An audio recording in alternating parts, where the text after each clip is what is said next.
everybody, and welcome to today's Dungeon Delving, where we're going to be delving deep into the commander decks that are from Edge of Eternities. Because this time, instead of going down in the dungeons, we're going to space.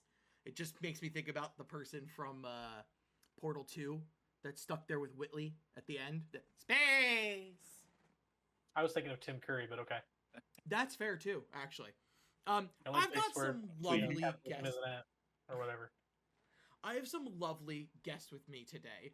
So this is going to be like any of our average dungeon delvings where we're going to end with the commander decks. But I've been bringing in some new friends, long-established friends of the channel that just haven't been on a video or it turns out in a one-shot.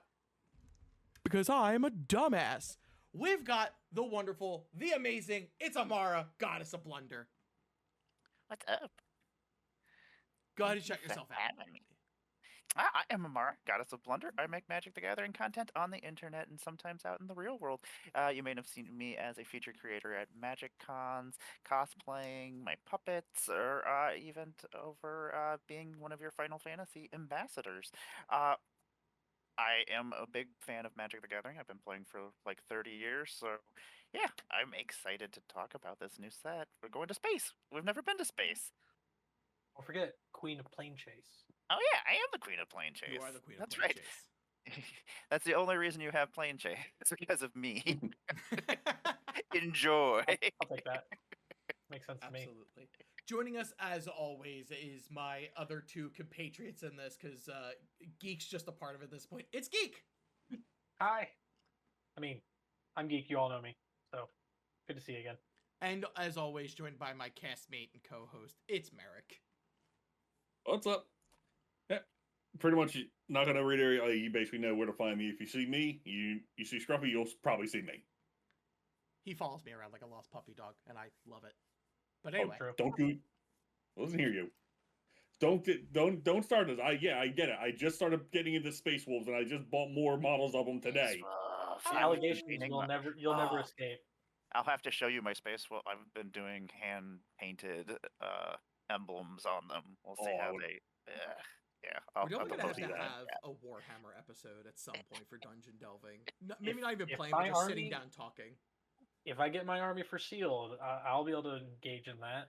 Hopefully.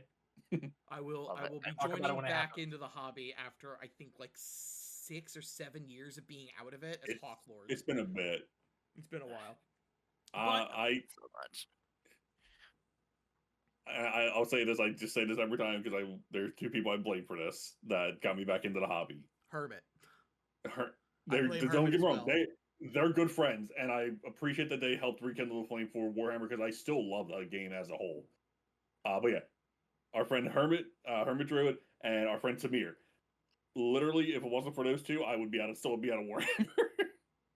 And like it just seeing how much they love the hobby really rekindled it. So I'm back. I'm glad to get back into it, but it's like luckily older me now.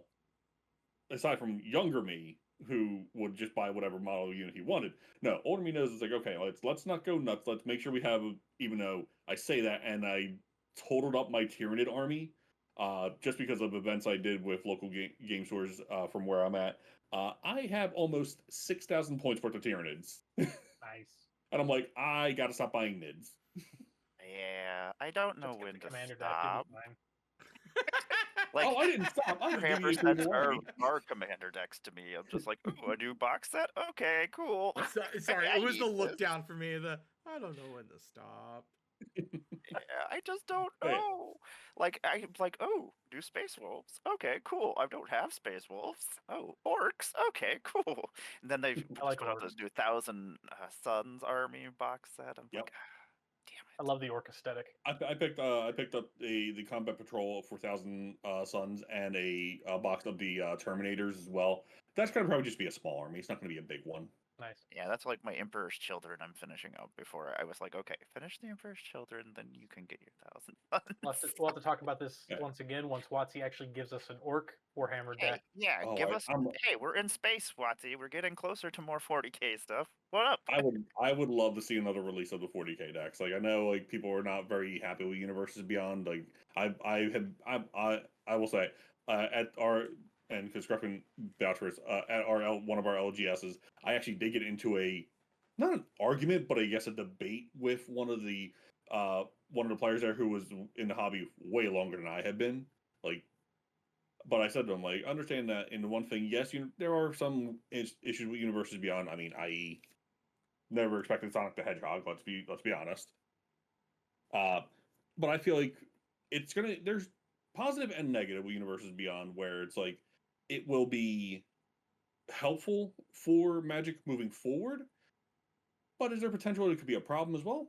Yes. Like, but that remains to be seen. It's just right now you just gotta go with the flow of it. And we are in a universe beyond because we're at the edge of eternities. We're wrapping it back to what we're actually here for. Yeah, sorry, Come on, Scruffy, bring us back. No, you're good. So yeah, so the only thing we're going to be doing with this episode is we're going to be talking about the decks and some of the new cards. We each picked 2 favorites from each deck. We're going to talk about the 2 face commanders that are available, which is very interesting. This was a very toned down commander release because we got 2 decks with Aether Drift, and those felt flavorful, but weren't really super impactful. And then Tarkir, we got 5. Yeah. Then Final Fantasy, we went back down to 4, and now we're back down to 2. And then because this is the last in-universe set. After this, we have Spider-Man and Avatar. Spider-Man, we're getting no commander decks whatsoever, and in Avatar, we're getting 4. So I did the tally last year. It's rumored 4. Yeah, so I did the tally for last year. There was 22 commander decks that got released last year. If Avatar has 4, we will be at 13 for this year. Yeah, which is a significantly. I'm sorry, 16, big difference. which is still a much smaller number. Yeah. It helps that Spider-Man has no decks at all, but yeah, we're gonna go ahead, and they did bring up 2 major things did happen with Commander though with these deck releases. We're gonna talk about those, and the first one we're gonna talk about is the fact that starting with the release of Edge of Eternities, this video is being filmed on July 21st. On August 1st, the set drops and officially worldwide. Legendary vehicles and spacecrafts can be your commander starting at that date. And so that's the first thing we're going to talk about is the idea of how do y'all feel? And audience, please comment how everybody feels about the idea that vehicles can be commanders and spacecrafts. I'm fine with, just because I feel like Shurikai kind of was like them testing that out to see if that was okay. And spacecraft, though, I have other words. Yeah, I get to have SK's Chariot as a legendary creature, which is pretty awesome. I can make cats. Woo! Auto green cats. There you go. I'm ultimately fine with it. Honestly, kind of makes me want to build a Gron the Gatebreaker deck. So many people were cheering and campaigning for it when Lord of the Rings came out. So the fact that people are like, now we can actually be the commander. I imagine that you just play it and you just hear an audience behind you. Gron. Yeah. You'll just make your own army. I mean, there's been a lot of changes to Commander, and while this is fine, I'm just waiting for when we finally can just have Planeswalkers. Please, just let it all happen. I feel like it might become it's down the road. It's going to happen. We just don't know when. Yeah. I mean, I won't be shocked. Oathbreaker was very, very similar to just like a mini commander that you can use Planeswalkers. Yeah. And then it got robbed pretty badly. Like Oathbreaker came out, and then we were like, no more Planeswalkers. Here's one Planeswalker per set. Which they've already broken. And a lot of them Yeah. got, a lot of the fan favorite characters got desparked, so they're not even planeswalkers anymore. Or killed. Or murked, yeah. That happens too. I still but- don't know where my boy is. He's Which- floating about somewhere. Tom is getting upset out there somewhere in the world. Soren, like where's my vampire boy? He Oh, was that so boy. he was so We haven't mirthless the seen last him. time, and now We he's haven't just seen him in a while. up and gone. He's sad. Oh, he was in the rock wall, and then he was fighting Nahiri when he should have been fighting Bolus's forces. Mm-hmm. They appear afterwards a little bit. They're less angry with each other, and then just gone. He's just hanging out in like a goth bar somewhere, just like hanging out, Well, drinking we did blood, have- swirling it around, all sad. We did have Crimson Vow. He was trying to stop his grandpappy from marrying a lady who was obviously using him for his power, but Grandfather, gold we do digger. not put our dick in crazy. well, It's Sometimes. before we get Sometimes. into the commander decks and like their themes and what they do, the last thing I'll say is I love that when he finally draws this awful golden, not meant to be a weapon sword, and he goes, "It's gaudy, perfect enough to kill Olivia," and I'm just like, yes, I am so in for this. he's somewhere around. We'll see him in about 5 years. Don't do this to me. Maybe we'll see Garuk first, or Garrett. Maybe. Honestly, I'd accept Yeah, that. I mean, I'd accept it. But so we're gonna go ahead and we're gonna talk. So, yeah, vehicles as commanders, it's fine. I'm with Geek though. I'm surprised planeswalkers weren't first. But being the fact that they have expanded into this, it does make me think that we're gonna head into the idea of planeswalkers are just around the corner. Yeah, their Let's be big real. key for it was saying it's got power and toughness, hence can be a commander. So they have to reconcile with that when it comes to planeswalkers. But I say you just hand wave it. Fine, you could just do it. Who cares? A I lot of imagine people. have- they have a set kind of like War of the Spark and have a new set where everybody gets all the new sparks spark up, and we'll have a bunch of new planeswalkers. That would be the perfect time to do it. Oh Jesus. Well, we got Omen Pass. We're not going to have planeswalkers for a while. That's true, actually. We just get the Vorthos craziness of random people showing up in random places and messing Hopefully things up not on me. anymore. It is Hopefully not kind of cool. I won't lie. It For is like in a the set or that's a- two. That's a different video. That's a whole different that's, video. that's a much different video. So the first thing we're gonna do. So the next thing we're gonna do is we're gonna talk about something that Gavin Verhey brought up and about a couple of the reprinted cards that are in these decks. They're going to start finishing cycles, but only in commander products. For now. For now, right? Yeah. So like they're gonna start. I'll rephrase that. They're gonna start finishing cycles in commander products, but whether or not they'll stay there, that's up for debate and talk about. And so before we get into it, I want to see if either of them are on anyone's list. They're not, so we'll just go ahead and name them. The 4 new lands we got were Festering Thicket, Glittering Massif, Radiant Summit, and Vernal Fen. For those of y'all who don't know, these are part of these cycles where there's 2 different cycles that these are a part of. So Radiant Summit and Vernal Fen are a part of this land enters tapped unless you control 2 or more basics. And Vernal Fen is black-green and Radiant Summit is white-red. And they are fetchable. I think sometimes they're called battle lands or tango lands Okay. because they came out in Battle for Zendikar first. Oh, that makes a lot of sense, actually. But they need 2 or more, 2 to tango, so tango lands. But Oh, that the makes nice a little thing is sense, that they are fetchable, which people have been clamoring for them to be finished for ever. These Imagine they couldn't put them in like standard. That just wasn't a spot for them. It And then- really is a toss-up. I'm very I'm somewhere between 70 and 80% happy about it and 20 and 30% unhappy about it.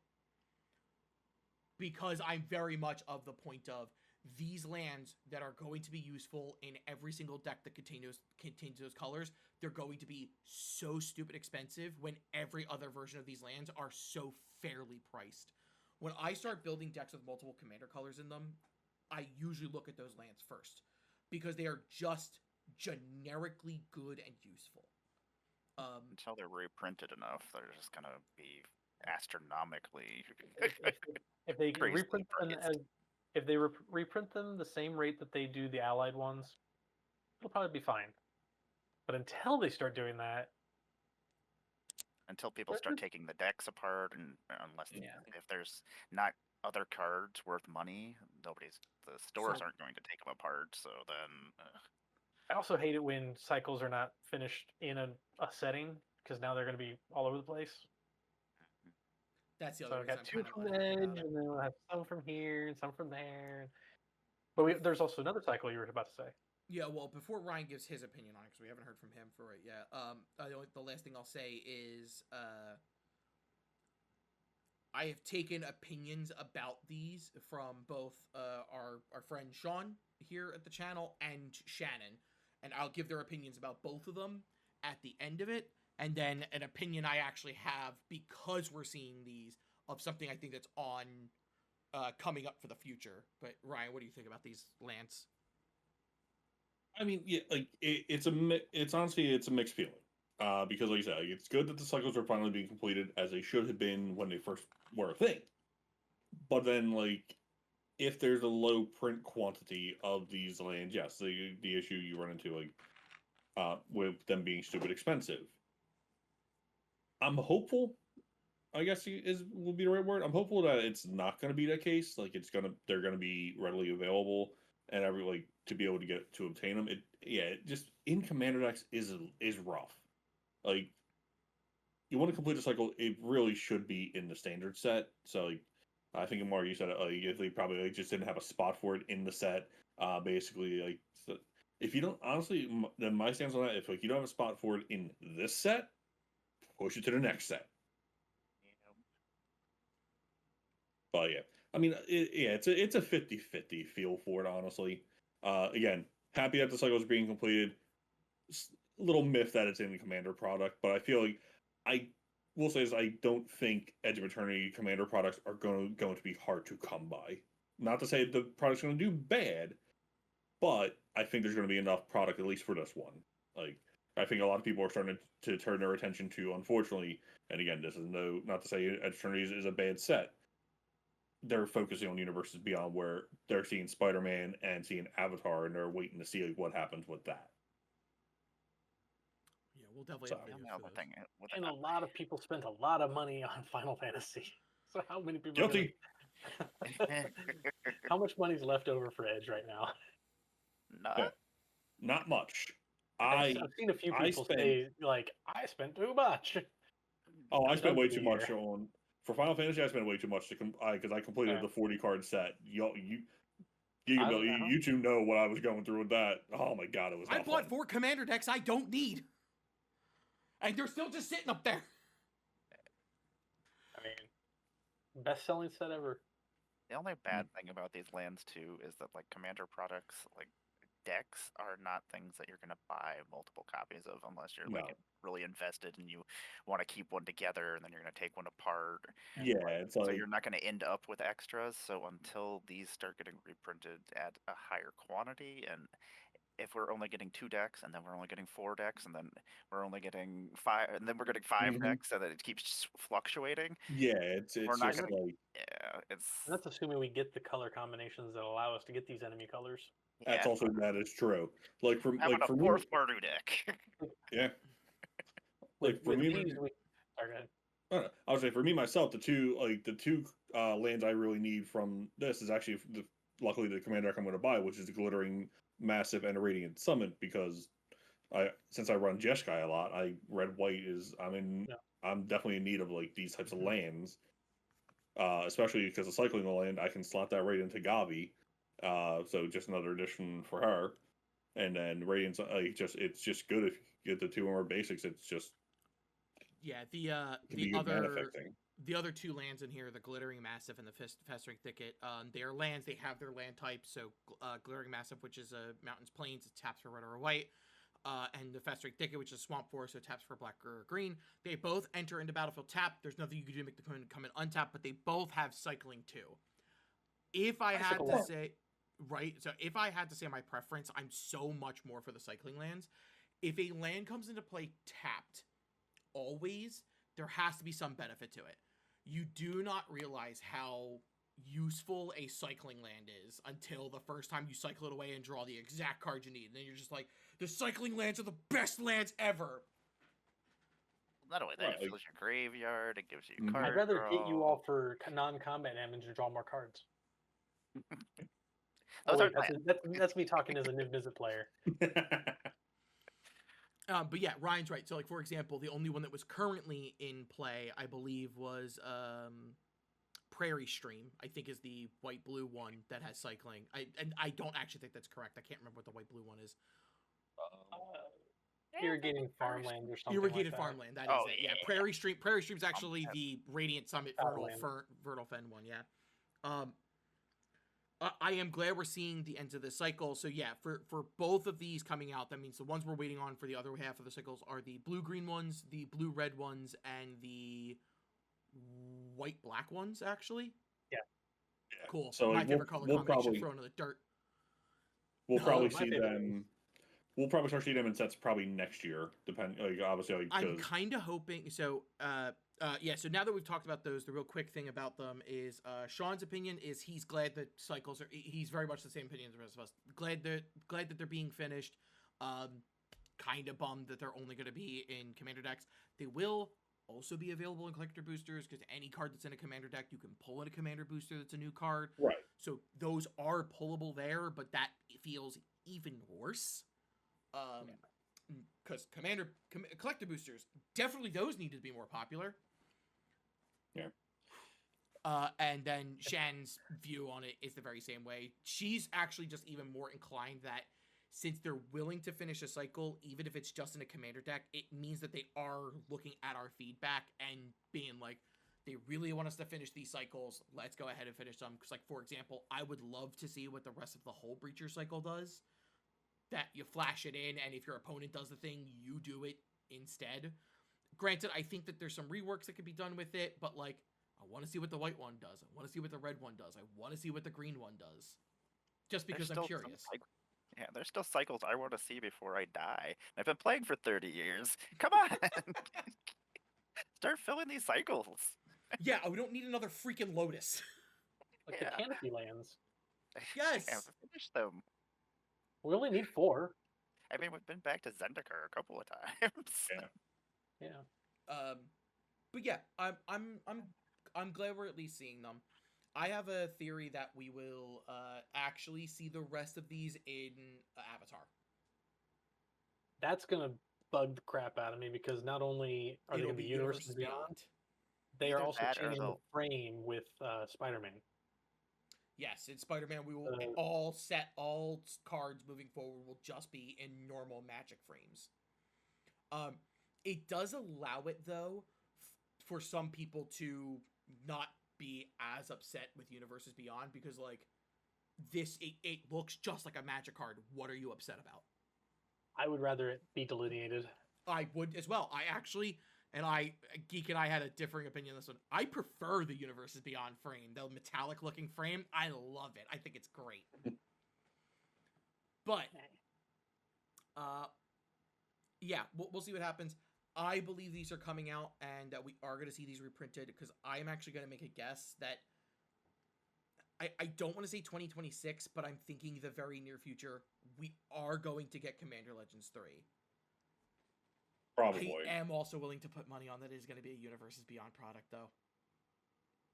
I'm thinking it's going to be an IP that has a massive amount of playability and cards. I'd even be willing to say that it might even be Universes Beyond Power Rangers. No. As much Star as- Trek, Star Wars. could do that. Could We do are one of those getting the too. rumor that puppy. Sorry. I see a pup and a kitty. Elder Scrolls. I Elder recommend Scrolls would that. be perfect.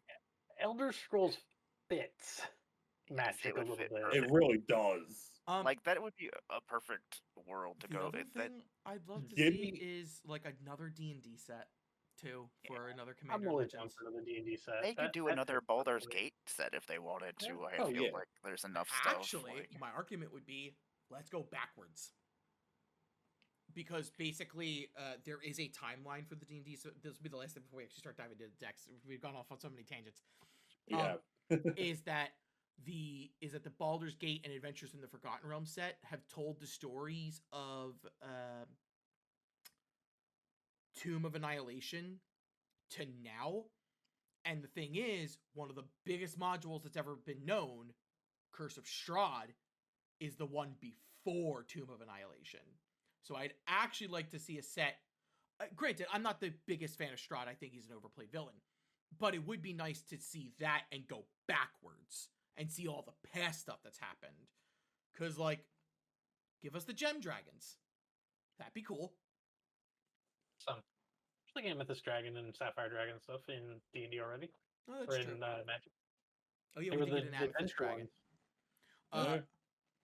But, yeah, like, that's kind of what I would want to see. I would want to see sets that go into the past. Yes, so now we're going to go ahead. We're going to dive into these decks. And we're going to start with the deck called World Shaper, not to be confused with the card. Is it in the deck? Is World I Shaper believe in the it is. precon? I think it Funny is. if it was. It would make sense if it were. Yeah, it should It be. World Uh, Breaker is. mhm. World Shaper is not. I guess I can accept it. Anyway. Feels like a bit of a Never mix now. will. So, the World Shaper deck, this is a Jund Sacrifice Lands Matters deck. It's very interesting. And so we're going to go ahead and read who is the face commander. Ryan, who's the face commander of World Shaper? So I'm pronouncing it. I don't know. I haven't heard it pronounced, so I'm just gonna go what I feel like it should be. And the face commander is Zarel Genesis Shepherd. 2 black, red, and green for a legendary creature insect druid that is power and toughness 2/5. It has flying. You may play lands from your graveyard. Whenever you sacrifice another non-token permanent during your turn, put a number of 1/1 counters equal to Zarel's power on up to one other target creature. This Like- is, as far as like lands being sacrificed and doing things, this is definitely different.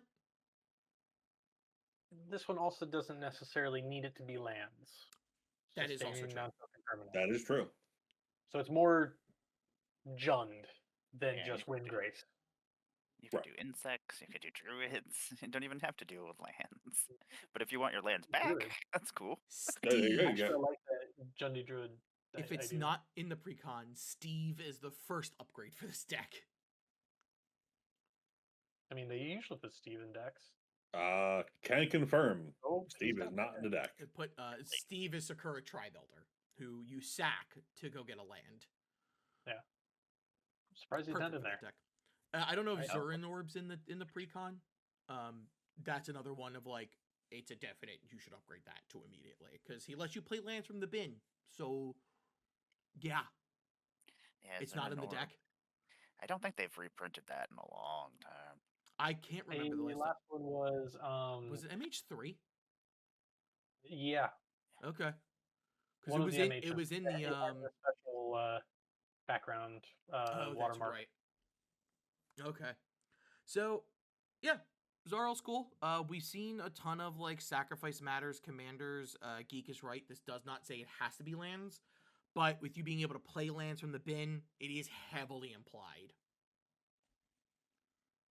Jund value, Oh yeah, love Yep. it. And 100% Jund value. and oh, Battle sorry. creatures. I like all these commanders that I can throw counters on lands and then turn lands into creatures. I mean- with land, the land rises to destroy you for your hubris. Like Black Panther, I have all sorts of fun with that. though important for Zarel's ability, cannot be itself.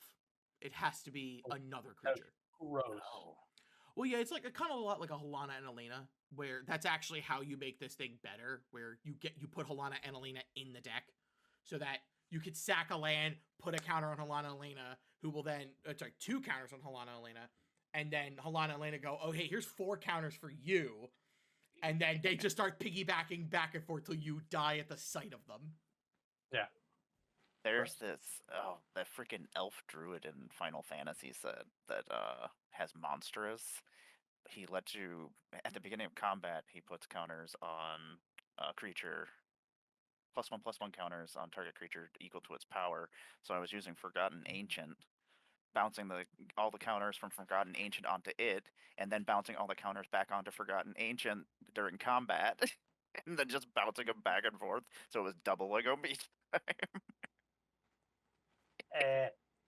I don't want to be on the receiving end of this. There's also That's so gross.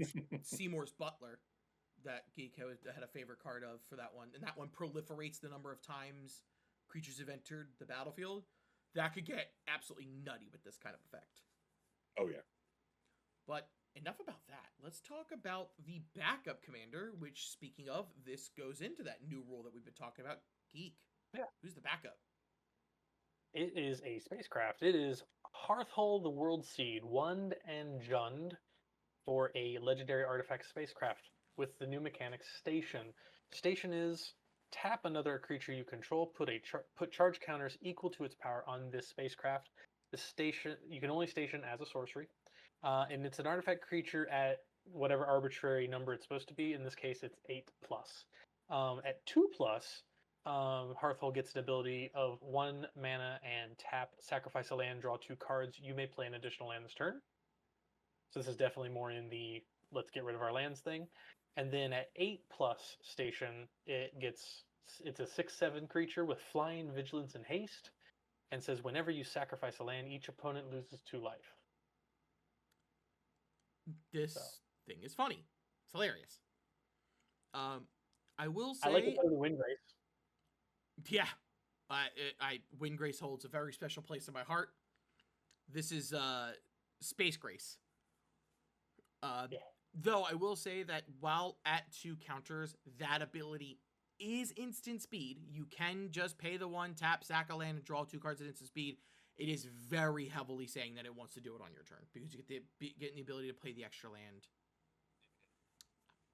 This is also great for the lands like the storefronts and things from Capenna, because it'll come in and it'll want to sack itself anyway, and then in response sack it to the Roll 2 Hearthhole.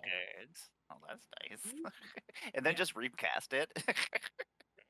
That's like the abilities that give lands, like, so for example, right next to me, A Realm Reborn, which is other permanents you control, have tap, add 1 mana of any color. You do things like play Obscure a Storefront, tap it to float a mana of any color, then it'll sack itself, you gain a life, get your land, do the thing. But yeah, like Hearthhole is great for effects like that. Also, like lands that want to die or that like are going to get exiled for whatever reason. Shout out to Von Doom on this one, because I know that they would absolutely be like oh, you're going to exile my Glacial Chasm? I'll just sack it, it's dead. I'll bring it back later, it's fine. And that makes me want to drag my nails across a chalkboard. But yeah, I think this is fun. Spacecraft, my only issue with them, and this is a stupid issue, is that it kind of takes me out of the game. Like, Sure. I guess, like, because they're, like, everything is at least ground-based for the most part, or planetary based. So suddenly you got spaceships up in the air, and I'm like, wow, okay. My angels are just sitting down there going, well, I guess we're fucked. And then giant laser beam comes down.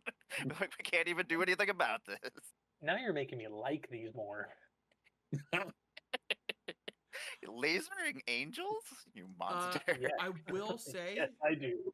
Thank you. will say, I am kind of thankful they don't have crew. I'm still not 100% sure how I feel about Station, but this thing being able to become a creature at instant speed with those abilities, disgusting. Absolutely would be disgusting. The fact that once it gets the number of charge counters, it'll just be that for as ever long as you want it. Because I think, honestly, the best way to use this, if this is your commander, or even in your deck, just get 2 counters on it. Just give it that ability, and that you don't put it up to 8 until until you plan on sacking all your lands with a card that 3 people in this chat picked as their favorite from this deck. I apologize for nothing. Good reasons. Speaking of which, let's talk about that. Let's go ahead and talk about our favorite cards. Unfortunately to Ryan and Geek, who also picked the same favorite card as Emmara, the one that I've talked about, if Emmara reads that one. Yeah, it was Emmara, Geek, and Ryan who all picked the same exact card from that deck. Emmara, what is one of your favorite cards from this deck? One of my favorite cards is Planetary Annihilation. It's 2 red, 3 colorless. It's a sorcery. Each player chooses 6 land cards they control, and then sacrifices the rest. Planetary Annihilation deals 6 damage to each creature. Because eat a bag of dicks. Yes, if you're putting out too many lands, eat a bag of dicks. I think that's just how the system works. This card specifically reads, "Fuck the Simic player." Stop playing so many lands. You don't need more than 6 lands to play Magic. It also says sacrifice, which means like heroic intervention ain't gonna help. Ultimate Magic Holy ain't gonna help. They're just dead. No. Mayhem Devil love this. The only thing that helps you is Sigarda. There's a mono Mayhem. green elf that does it too. Sack it Drew all. Preserver. Oh, is there? Okay. Okay. got 2 of 'em. Yeah, and Amara's right. Mayhem Devil, because Mayhem Devil specifies permanence, not. This It's would just also like, be "Sack great. away." This is Yeah. the card I was. don't want to build this deck. This is a Don't card I wanna was build bringing this up when I deck. was talking about Hearth Hall, because you make it a creature, then cast this spell, and if you have like 14 lands, which is a crazy number, but this is a landfall deck, like a deck strapping out a bunch of lands, I can play lands from the bin. You just go, okay, hey, I pick these 6, and then I'm going to sacrifice these 8. You all lose 16 life on top of your boards are being wiped. Yep. Of which Hearthfall is a 6/7, so it survives this. And then if you have And Judith out, It's silly. Oh, It's so silly. no. Judith Carnage, Connoisseur, Judith 6 damage to Carnage. each creature. Oh god. And then you can And you're Splendid losing all your Reclamation, lands. Yeah, and then then, Escape Shift. then you get Splendid Reclamation. You float all of your mana and tell your opponents, no, I said it's my turn. I'm I the will bad say, guy. this Classic card, John Landfall. yeah, right. Right, you were gonna say something? Oh no, I apologize for nothing. I have always been pro land destruction in Magic. It is a viable mechanic. Like, I will say, I do have, like, the exception is, if you're going to destroy all my lands, please end this, like, win this game. Yeah, Do it's win not. the game. That's why I like the Planetary Annihilation, because I'll be playing this on turn 6. You get to. I'm Oh, just yeah. screwing over the ramper, the ramp Yep. player. That's it.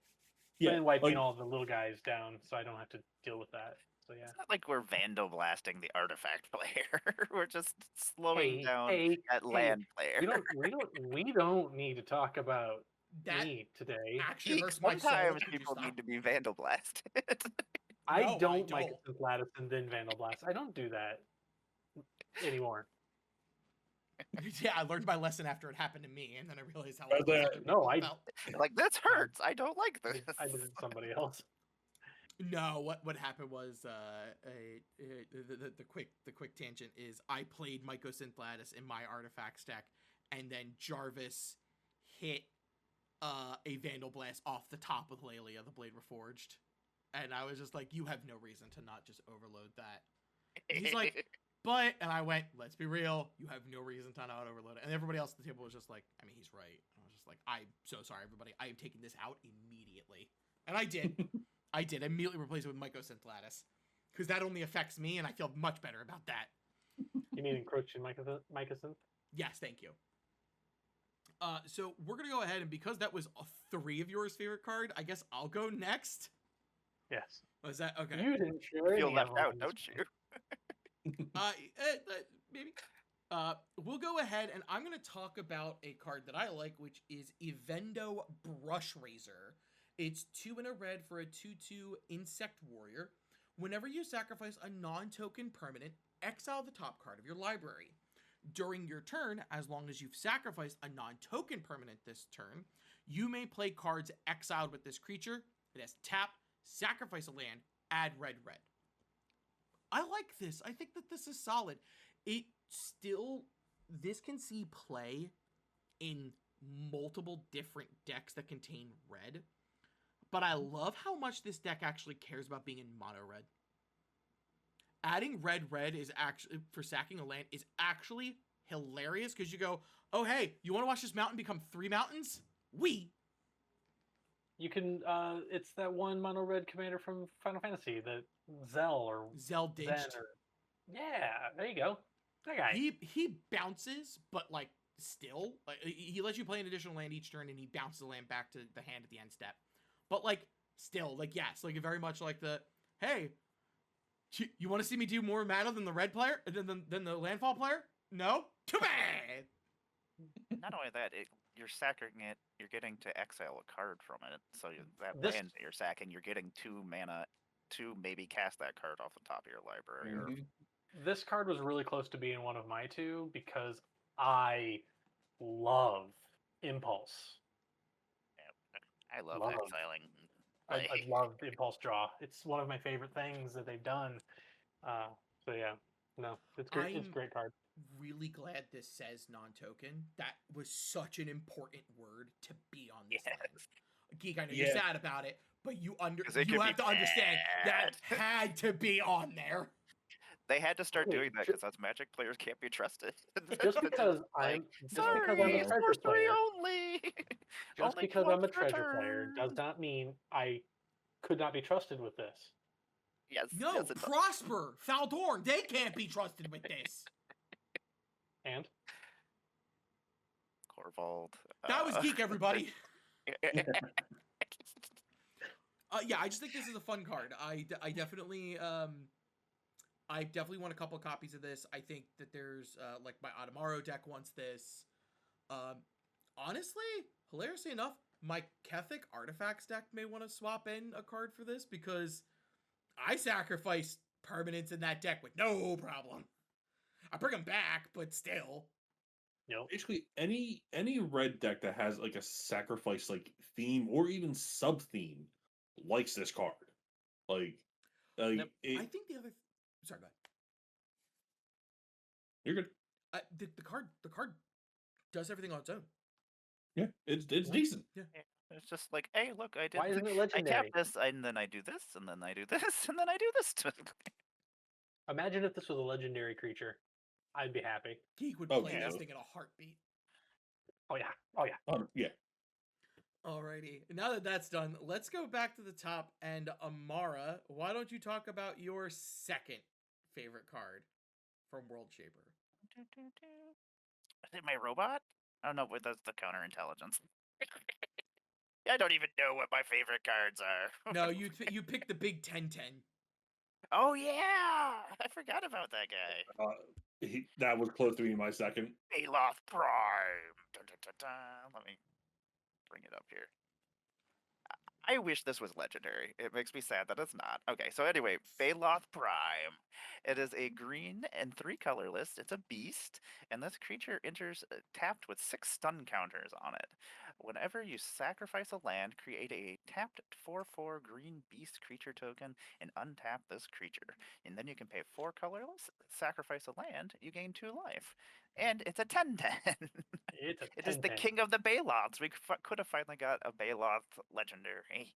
Why isn't Garruk in this set? He should be hunting this thing. Should be riding this thing. Or that. Hunting, riding. Yeah. I do enjoy this thing. Like, sacrificing lands to create tokens is awesome. I mean, Titania does that, and we've seen how that works. I find it way more interesting than the rampaging Baloths, where you just landfall make the thing. This is a little different. That's a cool card. I love that this thing also comes in with 6 stun counters on it, because a lot like Watcher in the Water, which is a very low mana cost, it comes in with a bunch of stun counters on it to like kind of slow it down a little bit. Yeah. But if you're like, oh hey, sacrificing my lands is like taking a nap, this thing could easily make a bunch of stuff.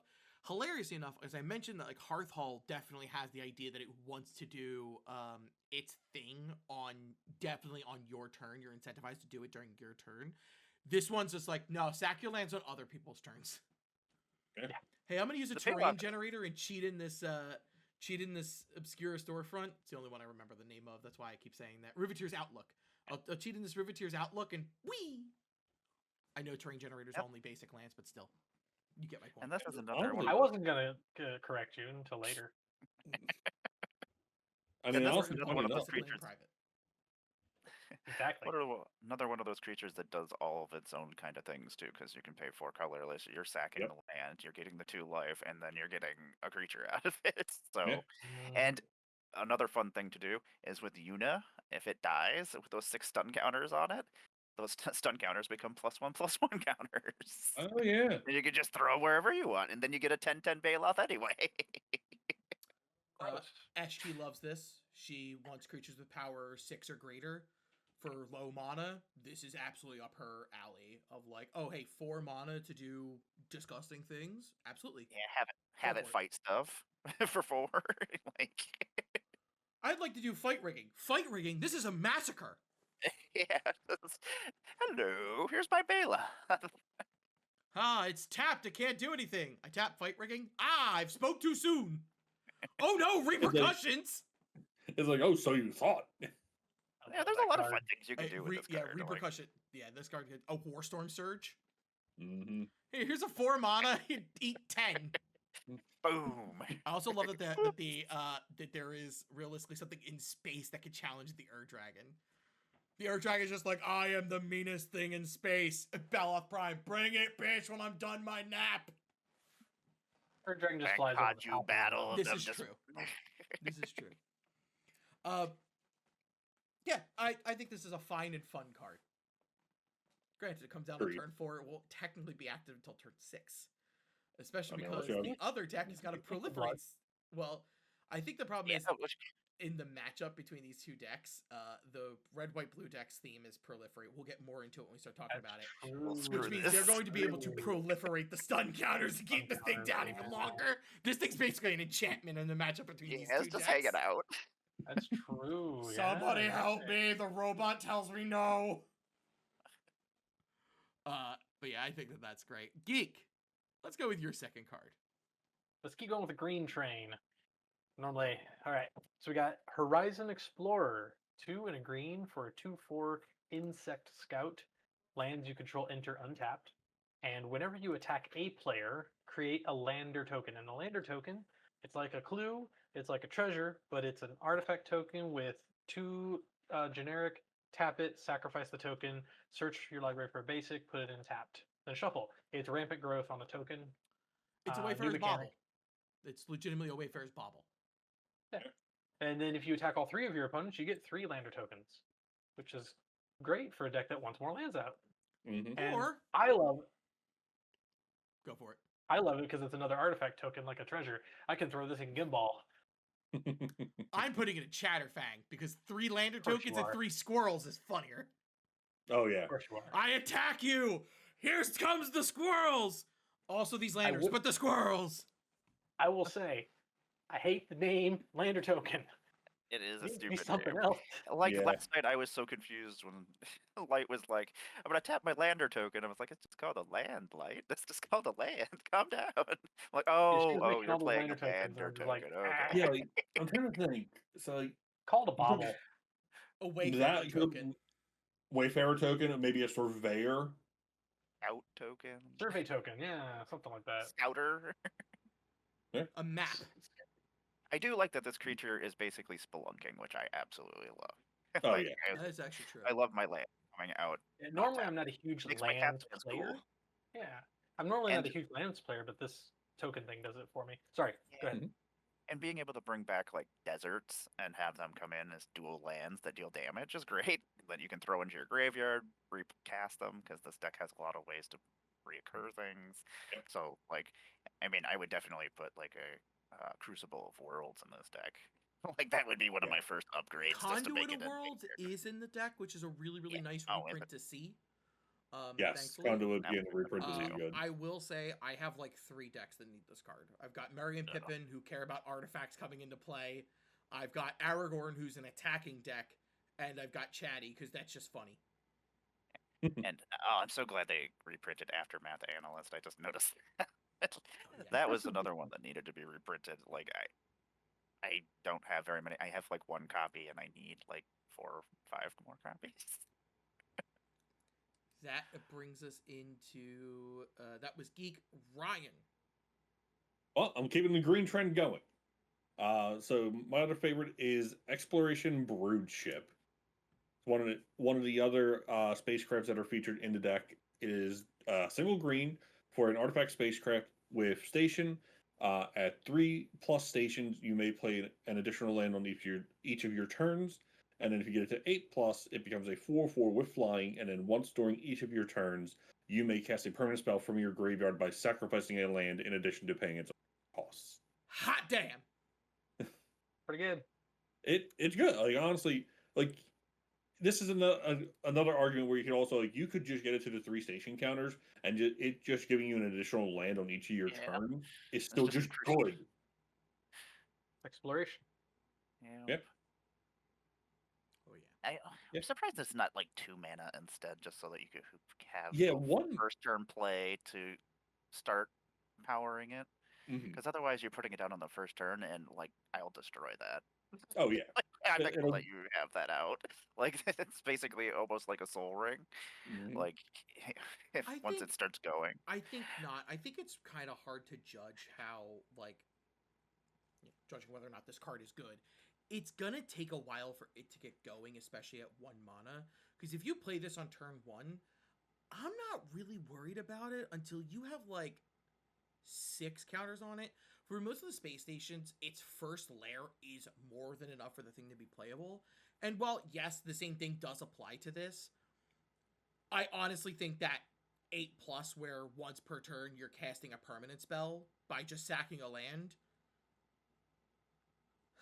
It's Like turn Okay, 4, cool. you could Here tap comes- Bela.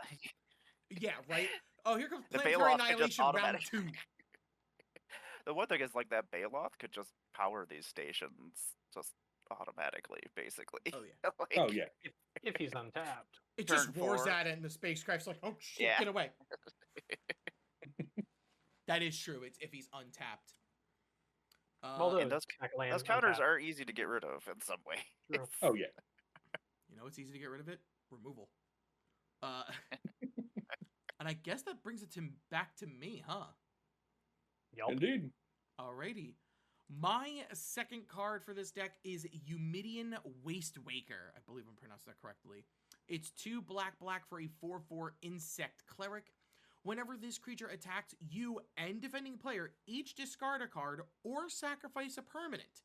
You draw a card for each land card put into a graveyard this way, and it is Encore 6 black. Most notably, your opponents just lose a card where you can draw a bunch of cards. This makes me violently happy. Also, it's a cleric. A party deck wants this. Funny enough. True. It's just like, I I'm mean- the Archivist of Ogma. You're in. I'm the Star Athlete. You're in. Just random clicking noises. Come join the party, buddy. Yeah, I just think it's fun. I feel like you could draw a lot of cards from this. Oh yeah, you can. Like, You're gonna get 2. Oh definitely. If If they you, discard or yeah, sacrifice. at a thing. least. yeah. Yeah, I think the like- biggest thing about effects like this is, sorry to cut you off, right, is that you No, you're have control over what you're sacrificing. So worst case scenario, you attack your opponent, they discard a card, you discard a land card, or sack a land and draw a card.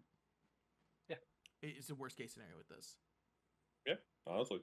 Like, and then the fact that it has Encore, so even if a person removes it, like, yeah, the Encore, don't get me wrong, is 8 mana, but still, like, that is a nasty effect, because then you get not just 1, you get 3, like, provided that one opponent hasn't been eliminated, obviously, but you get 3 of them, and then you just swing one to each of your opponents, and That effect's it's going just, off 3 the times. value, the value is insane. Oh yeah. I love Yeah. it. People forget about Encore a lot. Love Encore. Like, Honestly, you kill the Encore is creature, and an- then you just forget that it's there, and then like later Yep. on, you're like turn 8 rolls around, you're like, well, you know what? I'm gonna cast this creature with Encore. Like, what's that do? Hmm. Oh yeah, it's coming back. Oh no! Oh. Phyrexian Triniform. Uh, Hi, I Oh, brought my definitely. kids to daycare. Funny. And It's funny you mention. It's funny you mentioned Phyrexian Triniform though, because yesterday in the pod I was with Zoe, uh, they they got me with a Tali and they hit Phyrexian Triniform off the top deck. I'm like, oh no. I was like, no, I lost one of my bombs. I lost one of my best cards in the deck. I'm like, oh well, that's just how it goes. Beats. that is going to move us onto the next commander deck. This one is Counterintelligence, I believe. Yes, Counterintelligence, and that is led by the least the legend on the front is I'm going to pronounce it Kilo Apogee Mind. It is white, blue, red for a 3/3 legendary artifact creature, Robot Artificer, with haste, and whenever Kilo becomes tapped, proliferate. Plain and simple, that's it. yep, it's very plain and simple. This is But it does the thing. Yeah, this is interesting because it's easily a deck where so this deck balances between two things, between +1/+1 counters and charge counters. Let's be realistic, the +1/+1 counters are how the precon itself will win the game most likely. But the idea of doing charge counters is interesting. I would want to do different kinds of counters. That if I were to build this thing, I'd be like what can I find the weirdest counters to proliferate? Citizen encounters. And then I just start putting experience counters on myself. So you got those. Important for this one, yes, this card absolutely slots straight into any energy deck that's in Jeskai. Yeah. I like that it Guilty. needs to become tapped, and there's lots of ways to do that, like Convoke, Mhm. and Duskborn had that other weird one that you wanted things to be tapped. Oh, I Survivor. can't remember. Yeah, Clock of Survivor. Omens. Yeah, Clock of Omens, Springleaf Drum. and there's lots of ways to abuse this. Station. Oh, yeah. Station is a very easy way, and that actually, Kilo works amazing with Station, because they'll go, oh, hey, you're going to get a bunch of counters, and I'm going to proliferate the count. Though, notably, its triggered ability would go on the stack, so you would, if it has none on there, you will lose the proliferate for that one. Just unfortunate. But, and yes, we'll point it out now, Mono Blue has got a lot of Infect. Yes, you could do Yeah, you could go that route too. White's also got a lot of Toxic, so you could do a poison counter deck with this thing. Oh, absolutely. Artifacts. Yeah, and artifacts have got a ton No. of ways to untap each other, so this thing could Mhm. easily tap 5-6 times at a turn. Yeah, this is. But I actually kind of like that. It's just got two simple lines of text: haste, and when it becomes tapped, Yeah. proliferate. I think that's my favorite thing about it. Is it's just like I can handle this. Haste, cat. I don't proliferate. need a That's all I college need level now. reading at Yes. comprehension. Emmara, who's the backup commander? The backup commander does have a lot of lines of text. The Inspirit flagship vessel is one of the spacecraft that we have. Legendary artifact, cost Jeskai. It is a station, so it has different powers on here. At the beginning of combat on your turn, put your choice of a +1/+1 counter or 2 charge counters on up to one other target artifact, and you only need one to power this station. Apparently, this giant ship, needs one thing to get through it. And then 8, flying. Other artifacts you control have hexproof and indestructible, and it becomes a 5/5. The scale Eight- up on those abilities is insane. Yeah, like you just. Oh, hey, I put +1/+1 counters or charge counters. Now you're a vehicle. Nothing dies under my watch. Okay, like some Cat, kind of calm down. super shield. Yeah, Cat's like, I am out of here. That's ridiculous. I have Hexproof and vibranium. indestructible. I know this is rich coming from me, but your power is a bullshit. Ryan, I do like that. Yeah, Oh, sorry. No, go ahead, I Mark. don't like the one power to crew it is really not that bad, and only costing 3. I mean, it's easy to get online, and then you can do it before combat, so you're at least getting something out of it. So even if it gets blown up or destroyed, at least you got those 2 or that 1+1/+1 counter or those charge counters. And you could always put it on the thing that crewed it Yeah. or stationed it. A reprint that you'll have to buy for this deck that probably a lot of people do not have is I think it's called Filigree Vector or something. It's the mono white creature from the Phyrexian deck that, like, when artifacts entered, you put charge counters on them, like charge counters or +1/+1 counters. That card like recently spiked a lot in price. So if you have that in your bulk, be very happy. I do, and I'm not using it. I have to check but- and see if I do. It was in the white-black Phyrexian deck from Bomb. What is another one that makes charge? Power Conduit makes charge counters. Power Conduit. There's also there's a artifact that makes that you spend charge counters to make golems. Yeah, the Titan yeah. Forge. I think that's what it's called. There's a lot of stuff that uses like charge counters or like +1/+1 counters. But I think it would be very interesting to see. Kilo also could be a Super Friends Commander deck. True. Yes, Very yes, true. Geek. No, I don't want that. I'm not saying it has to. I'm just saying it could. It could happen, is what you're warning me that I might go into a game at some point and that will recommend it. happen. Somebody's gonna be like, I got this really unique Kilo deck. Okay, cool. It's all planeswalkers. Oh boy. Turn 3, I win. Cool. Emmara, why don't we go ahead and talk about some of our favorite cards? Oh, I'm sorry. Ryan or Geek, do either of you have comments on either of these commanders? No, honestly, we've hit pretty much I think we hit pretty much any notable like for either of them. I like the flagship better. I'm not normally a Jeskai player myself, but the flagship's cool. Kilo's just going to be disgusting combo bullcrap as per usual with most commander players. But Well, I'm lucky. hey, there you go. Is it Filigree Vector? Did I? Yes. Okay. Cool. Yeah. So yeah, I I mean, was like, they're fine. So, Although Kilo as an energy deck sounds cool, but I hate Jeskai energy, so it's all good. fair. oh, them's the fighting words. I'll Emmara, play my Teamer energy deck against it. Bring it. There we go. Emmara, what's one of your favorite cards from this deck? From the deck itself? Yes. Let me see here. I had all this listed written down. Let's say you and I share a card. Oh yeah, True. that one. Oh, or my robot man. Yeah, I can't remember what his name is. Patrolling Peacemaker. There he is. Oh, I'm very excited. We're getting more robots. Love robots. My Mr. House deck is like, yeah. So, Patrolling Peacemaker, 1 white, 2 colorless, artifact creature, robot soldier. This creature enters with 2+1/+1 counters on it. Whenever an opponent commits a crime, proliferate.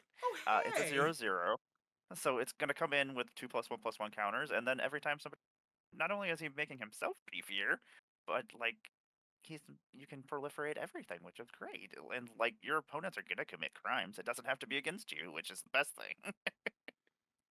So he gives out favors when people do crimes. Got it. Yeah, be like, hurt that person over there. It does beg me to ask the question if this is in like a Staxy kind of deck in the sense of like the don't do things to me or you'll have to pay for it. Yep, that's what I would do with it. But like, Depending I on love what the counters that. are, it's not that big of a pay for. It just means I get stronger. I would think Yeah. about like the idea of, and I don't. But it put would make people's i- everything put ideas. I'm putting people's ideas in people's heads, and I apologize now. If you're in a poison deck with white in it, it's just if you do stuff against me, I put more poison counters on you. As long as you don't do that, you don't get more poisoned. Well, there's that one white card in from March of the Machine that does that. If you attack somebody or that you get attacked, Norn's they get Decree.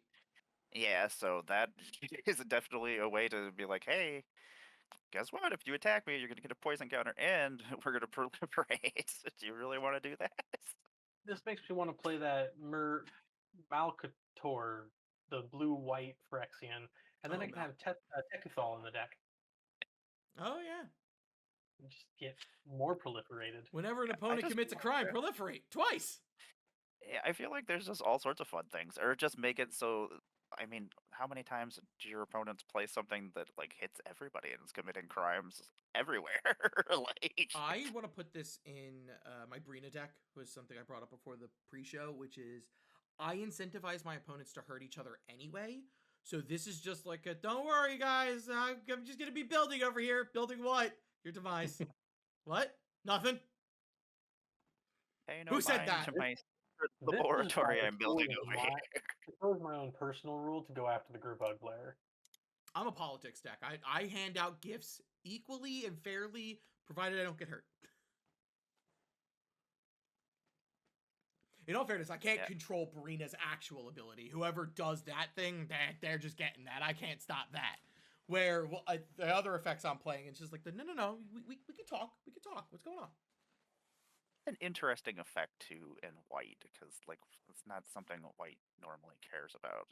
Like most of the time, like black is committing crimes. Like well, black red is like commit crimes against me, and I will commit crimes against you. Where this one's just like, hey, stop hurting each other. This is wrong. Don't make me come back there. Waving your little security stick. Yep. Yeah, I shared this card with Emmara as well because I think this is great. There's so many different things you can do.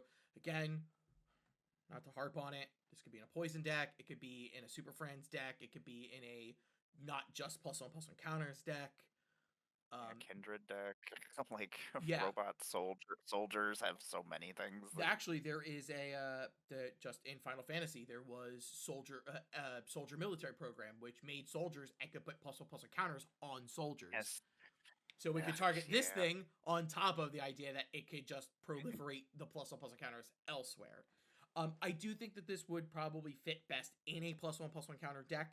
That's where this is going to see the most benefit because you're just like, oh, this thing enters with 3 +1/+1 counters. That or modular. Modular decks are also going to love this thing. Oh, yeah. That would be awesome. And freaking... oh, yeah. Oh, that's exciting. I didn't think about that. Geek. I love modular. Oh, yeah, modular's great. Geek, you're up. Do I do the one that everyone shares or do my own one? That is up to you. Let's go with the one you don't share. Okay. I love this one. Mine is, of course, a red card. Depth Shaker Titan. 5 red for a 5/5 robot. When this creature enters any number of target non-creature artifacts, does not say non-token, you control become 3/3 artifact creatures. Sacrifice them at the beginning of the next end step. It gets better. Each artifact creature you control has melee, trample, and haste. God. For the treasure player that I am, you all now have that is really a game big ender. treasures. Yeah, that can be a game ender. I love it. In my Gimbal deck, all these gremlins are now really big. I love the idea of a theft effect that steals all your opponent's artifacts. You play this and then just skip to your end step. I was never giving them back.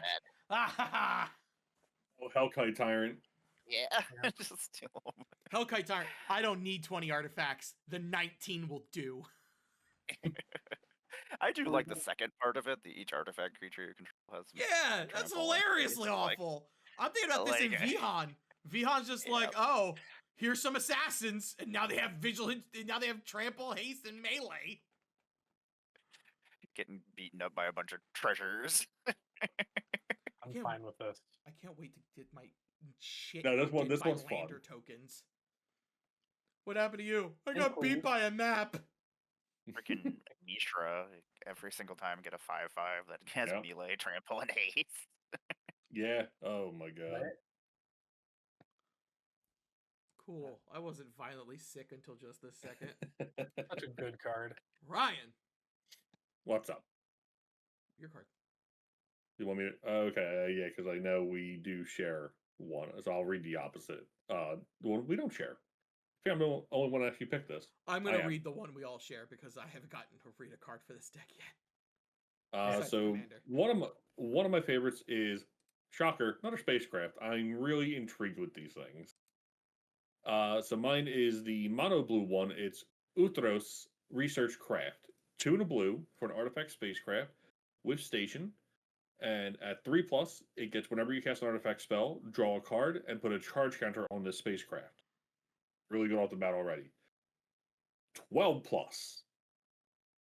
Flying, this spacecraft gets +1/+0 for each artifact you control. It starts off as a 0/8 before it takes that effect into factor. So, God. I feel like I will never ever have it become powerful enough. Same. I would probably. I'm not thinking of like getting into the 12+ counters. Don't get me wrong. Like this, out of all the spacecrafts we've looked at in the decks and everything, and that we've already talked about, this one can help fuel itself. But I feel like it itself, like people will let you get the like draw for a bit, but if they see that get to like almost like close to the 12+ counters, they're gonna remove it. Like they're gonna it is a card that'll probably die to a lot of removal, unfortunately, just because like that 12+ ability, if you have a bunch of artifacts on the field, like treasure tokens, food tokens, just any type of artifact tokens for that matter, and you're like it's in blue, I could slot this card in my Adrix and Neb deck and it will kill someone. Yeah, like it will get through and it will just knock someone out of the game 100%. I'm thinking about the idea that this thing, like, all I could think about is from like a quote-unquote CEDH perspective, where you're just playing all 0 mana artifacts. So like it gets to 3, and then you're just like, Ornithopter, draw a card. Zerad, draw a card. Lotus Petal, draw a card. Like, just You turn it 1 into a mana, giant Ginger creature. Brute, draw a card. Like it just starts going nuts. Yeah. Yeah, it never needs to get to 12 counters for it to be a problem. People will see this, and if you're in an artifact deck of any kind, like I currently have a Belisarius Call deck. Yeah, like it's absurd. I'll tap it, I'll Also make a imagine that that's goddamn not a space legendary. merchant. Yeah, Yeah, it's not a thankfully legendary. This thing's not a legendary. Not Yeah, legendary. because I feel like if it was, like, yeah, it could be a C. Oh, this could be a menace. Oh god. Alrighty. You just partner So with the it would just for itself. Ugh. Oh yeah, and you could just in the deck. You could also just include the mythic blue land from the set that is basically just Tolarian Academy. Oh yeah, Uthros. We'll be talking about those when we do that set. That'll be coming out later. We're gonna discuss after this episode when we're gonna film that one. Joke's on all of us. We're filming it right after this one. No. Anyway, yeah, the final card, I'm going to read the one that Ryan, Geek, and I share, I believe is who shares this one, right? Yes. Yes. Yeah. This is Long Range Sensor. It's 2 and a red for an artifact. Whenever you attack a player, put a charge counter on this artifact. Pay 1, remove 2 charge counters, two charge counters from this artifact. Discover 4, activate only as a sorcery. Man, this makes me happy. Because I just think that's silly shit. It seems really simple and easy to do. Like, Yeah. 2 Oh, charge yeah. counters, and you just get to discover 4. Like, This And okay. the fact that like an Aether Vial that you just. oh yeah, I love Don't know what exile it is, casting, so but- I'm all for it. And it doesn't have to be in an artifact-centric deck either. no, it does not. Just an aggro deck. You could just I attack have- 2 people. And Oh yeah, exactly. I have quite a One turn. few decks that could absolutely use this thing. I don't know how many, and I do think that this deck does work best in this deck specifically because, like, for example, if you have 4 mana on the turn you play this thing, and you have Kilo out, it can proc the turn Kilo comes out because Kilo just comes out, swings. Because you attack and tapped it, you can set the abilities how you want to on the stack. So give it a charge counter, then proliferate it up to 2, and you can just pay the 1 mana and let it discover immediately. This could be very interesting, especially because there's a cards like One with the Machine is 4 mana. That draws you cards equal to the greatest mana value among artifacts you control. Use Adeline, and you just get your 3 charge counters every hit in your combat. Thankfully, no. Because of the way that, like, the attacking triggers Oh, works. because the attack trigger comes off. Yeah. Stupid attack trigger timing. No. Thank God that exists because this would get out of hand. Doesn't Ishin double attack triggers? He does. Yes. So Ishin and Wolfgar, who are both in red, double attack triggers. They would absolutely put two charge counters. You could swing at 3 people and get 6 charge counters. Yeah. Then for 3 mana, you discover 4 3 times. Now, granted, this is as an artifact, so if your opponent is as a sorcery, so if your opponent does cast a kill spell, it is just going to drop without them being able to do anything. Unless they, like, Born Upon a Wind. So, like, a blue-red artifacts deck that would love this thing. Yeah. I just think this thing's a lot of fun. It's very silly. Chaos Casty is fun. I It's love like- my chaos. Yeah, and worst comes to worst, it goes into your hand. So it's 1 mana, draw the first card that's mana value 4 or less from your deck in your hand. Yeah, like it's really not that bad. I think even the worst case scenario of, like, let's say you're on a red-white deck and Wrath of Gods on the top. I'm like, oh, all right, let's put that back in my hand. You don't have to worry about it. Later. Yeah, exactly. I'll cast this when I need it. Because when I need it, it's not right now. Yeah. That brings us to Emmara for the final card. Yeah, the final card we'll be talking about. The Insight Engine. It's 1 blue, 2 colorless. It's an artifact. You pay 2 colorless, tap it, put a charge counter on this artifact, then draw a card for each charge counter on it. Seems simple enough, right? Seems very simple. This gets out of hand so quickly. I mean, how many? quickly. Yeah, like the one. It's basically just the 1 rings effect for the most part, except for the counters aren't damaging you, and you can proliferate it. You can make those charge counters. Hey, remember that whole artifacts have an easy way to untap themselves? Yeah. Yeah, this is just Exhibit disgusting. A, Your Honor. Put it in jail. I'm just thinking, if you have 4 colorless mana, and you have the dramatic reversal Isochron Scepter out, you can just draw your deck. Yep. This is mine now. Like, thank you. I wonder if I Yeah, win. it seems really good. It's If you cards like can't, this. you have a problem. It's cards like Yeah, you- this that don't make me feel bad for playing Progress Tyrant. Like, Yeah, I know going- when I'm causing problems, like when I put a card like that in a deck, like, I know it's going to be an issue, and I know it's going to be destroyed. Like, I know I'm not going to be upset about it because I know that if I have it out there, I'm going to cause issues with it, so... You want to say something, Geek? Oh, I think there's a trap card that hits someone for the amount of cards in their hand, or an instant that does that. Rune in red. Flare Trap. Yeah. I should really start slotting that into my deck. An Adamaro specialty. Yeah, the fair way to play this is that you, like, it's out, Kilo comes out, you've activated it once, Kilo swings, puts a 2nd charge counter on this, so it's like 2 mana. Like by the time you truly use this, it's probably 2 mana, draw 4 cards, which is already just value. Yeah. 5 mana, draw 4 at instant. By the way, that's instant speed. Nothing says as a sorcery on that card. True. This card is disgusting with the other commander. It was the it was very close to being on my out of my top 2 as well. It's so good. Uh, It's one of those weird cards where I won't use it all the time, but like when I When do, I do. oh, I will not be your friend. I will be Oh, yeah. the It's like- giddiest. That is like one of because Bill he knows I will do this. Like I will say to the table like I am about to become the problem, and I will just go for it.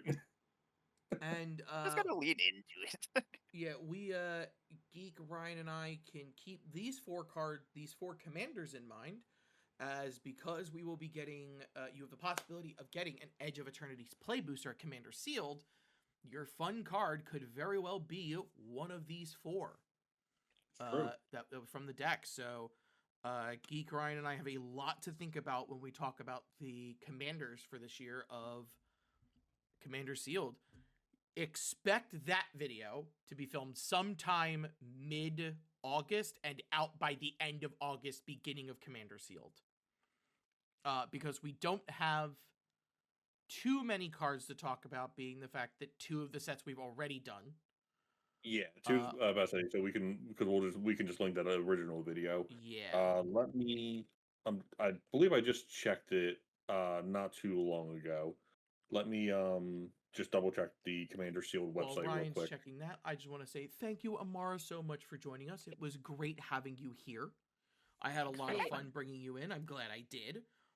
Geek, as always, thank you for joining us. You can't get rid of me. It was Fuck okay. me now.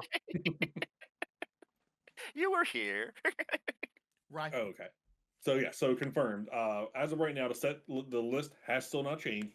So, but they're still up, basically up until the main event. From as the disclosure on the site says, this can change at any given moment. So we'll update our lists as we go. But right now, the guaranteed packs are still Ravnica Remastered. You get one of those, and then 2 of Aether Drift, Innistrad Remastered, Baldur's Gate, and Foundations, and then 5 from you can get 5 of any combination from Neon Dynasty, Edge of Eternity, Final Fantasy, Tarkir, New Capenna, Duskmourn, Time Spiral Remastered, Martian Machine, and Strixhaven. Sometimes. Folks, But yeah, we won't do the random ones because that's just gonna be that's just too many. But the guaranteed ones we will take care of. folks, here, no one can hear you scream. It gets very hard to breathe. But somehow, you still met a dragon. Thanks for joining us for Dungeon Delving.